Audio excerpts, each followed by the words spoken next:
So I want to talk a little bit about an overarching principle that I used at my businesses, Voltage and Viridian. It's just kind of the idea of doing the right thing. And obviously anyone listening is going to be like, well, of course you do the right thing. That's yeah, it's the right thing. Um, so let me go into a little bit of what I mean by that. And before I do, I will just say I think everyone should do the right thing, whether you ethically feel driven to do the right thing and you feel like if you didn't you would not be able to live with yourself, or you're another type of person who's really greedy, doesn't care about anybody else, just wants to make as much money as possible. Both these people should do the right thing because it leads to a more successful, profitable business that you can also really live with because you can feel good about yourself for running it ethically. So it works for both people, and everyone should really do it. Now, what do I mean by that? What I mean is basically treating the customer right, occasionally taking a short-term hit in exchange for long-term success. And if there's any other principle other than do the right thing, I would call this, it would be planning for long-term success, like ignoring short-term loss, or maybe not ignoring. I'm speaking with a pretty broad brush. There are exceptions, but knowing when to take a short-term hit for long-term success. The easiest example is someone comes into my video game store Voltage and they say, I bought this game yesterday, it does not work, I want to return it.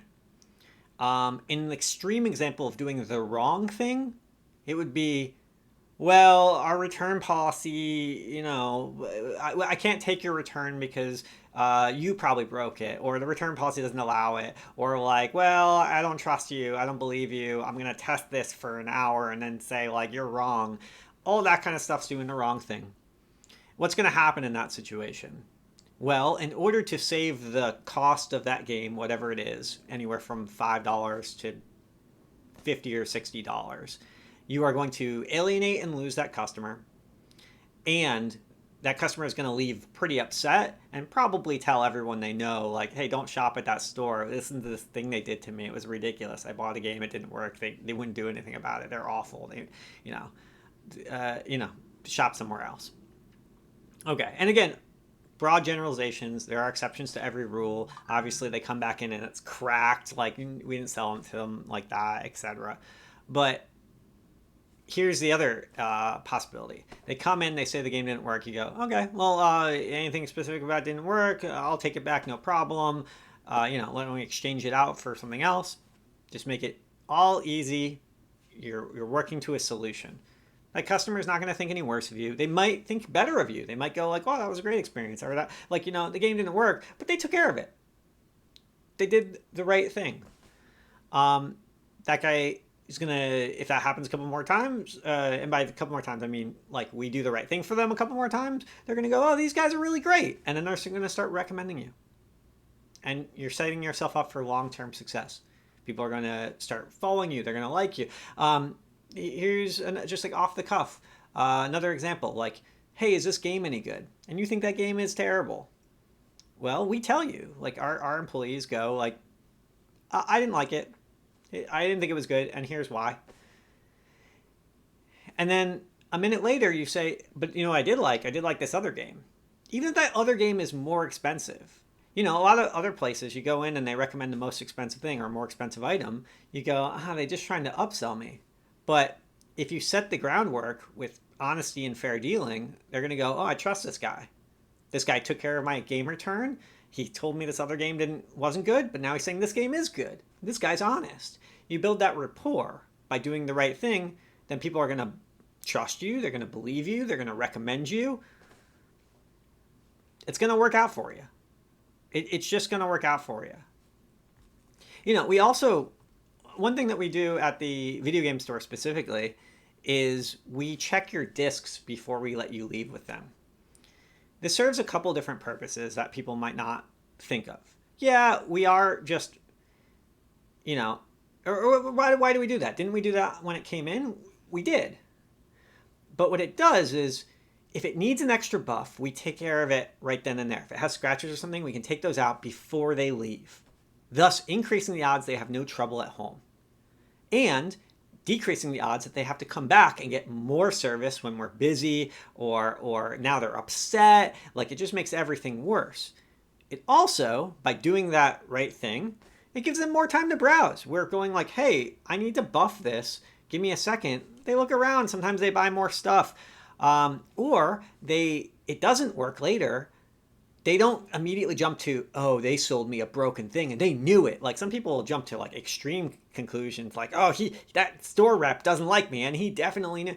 No, they're going to go, well, he did check the CD and like thought it looked good and then put it away. Why would he do that if he was just trying to sell me a broken thing? You know, again, they give you the benefit of the doubt. You're building rapport, and then you take it back and there's no problem when they come back. You gain a long-term customer. Here's another example from Viridian. If we ship out $100 worth of dice and it gets lost in the mail, we don't go, oh, you should take, we try to avoid, like, take it up with USPS, like, contact everybody, put in a claim, blah, blah, blah, then get back to us when they resolve your claim. A lot of times we just resend the package. We take the hit. We go, ouch, that hurts, but we'll get another one out to you in the mail on Monday. We're really sorry. Like, it happens sometimes. If the other one shows up, send it back to us, or maybe it'll get returned to us, hopefully. You know, we take that short-term hit in exchange for that customer being happy. And then they're going to come back and buy more from us. And they're going to buy from us a second time. Like, it's just the right thing to do. And it works out. And again, that greedy person might say, oh, I don't want to take that $50 hit. Okay, don't. But you're going to be taking a long-term, much larger hit when you don't have return customers or when people don't think well of you. Yeah. That's pretty much it. And the last thing I'll say about that is a lot of businesses get very hyper-focused on profits, maximizing profits, like, how do I get the most profits? You really don't need to worry about profits if you have a good product, a good value proposition, and good customer service. If you have those like three things, and maybe there's one or two other things, but if you have those three things, the profits will take care of themselves. You don't even need to worry about it. They'll just take care of themselves. So focus on your product, your value prospect, and your customer service. That's all you really need to do. Don't worry about the other stuff. It'll take care of itself. It's a result from those other things. All right, that's all. That's if I had one guiding principle like that kind of oversees a lot of my behavior and decisions, it'd probably be that one. Doing the right thing. And I happen to be in that first group of people who like couldn't live with themselves if they didn't. So that's just me. All right. Thanks everyone. Bye. Bye.